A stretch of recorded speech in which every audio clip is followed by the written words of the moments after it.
भूले बिसरे शहर के बीचों बीच जहां पत्थरों से बनी सड़कों पर अतीत की फुसफुसाहटें गूंजती थीं, रहस्य में डूबी एक पुरानी हवेली खड़ी थी। इसका पुराना मुखौटा अशुभ रूप से उभर रहा था, जिसकी लंबी परछाइयां चांदनी में नाचती हुई प्रतीत हो रही थीं। किंवदंती है कि यह हवेली कभी मालाची डार्कवुड नामक एक शक्तिशाली जादूगर का घर हुआ करती थी, जिसने अमरता की तलाश में काले जादू की सबसे गहरी गहराइयों में गोता लगाया था। लेकिन सत्ता की उसकी अतृप्त प्यास उसे अंधेरे के ऐसे रास्ते पर ले गई जहां से कोई वापसी नहीं थी। जैसे जैसे साल बीतते गए, हवेली के भीतर अजीबोगरीब घटनाओं की कहानियां जंगल की आग की तरह फैलती गईं।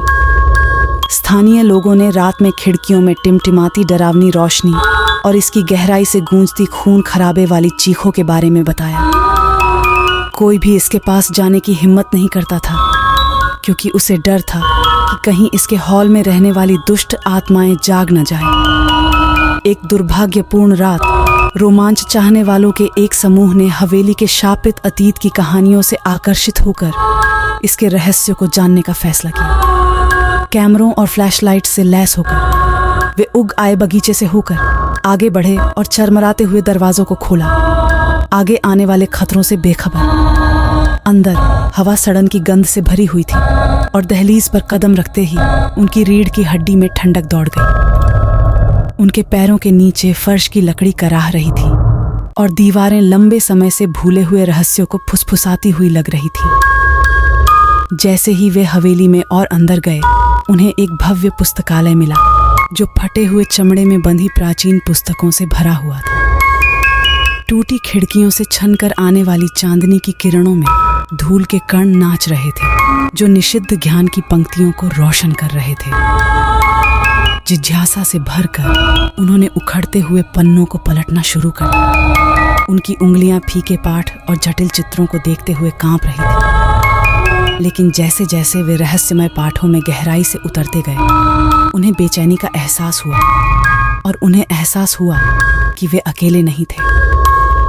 अचानक तापमान गिर गया और एक अंधेरे की उपस्थिति ने कमरे को भर दिया, जिससे उनका दम घुट गया। छायाएं ऐंठती और मुड़ती हुई फटे पुराने वस्त्र पहने एक आकृति में समाहित हो गई। खुद मलाकी डार्कवुड का भूतिया रूप।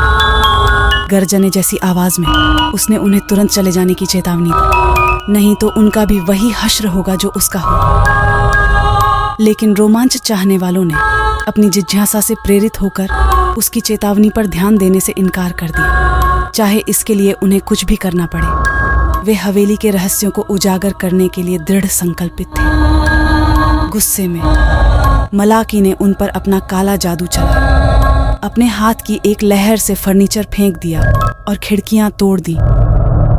भयभीत समूह भागने के लिए छटपटाने लगा। उनके दिल डर से धड़क रहे थे, क्योंकि वे भूल भुलैया जैसे गलियारों से भाग रहे थे। लेकिन वे जिस भी तरफ मुड़े, वे खुद को दुस्वप्नों की एक उलझी हुई भूल भुलैया में फंसा हुआ पाते थे, जहां वास्तविकता खुद मलाकी की इच्छा पर विकृत और बदलती हुई लगती थी। हताश और अकेले उन्हें अपनी जिज्ञासा की मूर्खता का एहसास बहुत देर से हुआ, क्योंकि उन्होंने अपनी समझ से परे शक्तियों को जगाया था। अंत में उनके दुर्भाग्यपूर्ण अभियान के बारे में केवल फुसफुसाहटें ही बचीं, जो उन लोगों के लिए एक चेतावनी थी जिन्होंने काले जादू की काली कलाओं में हस्तक्षेप करने की हिम्मत की थी।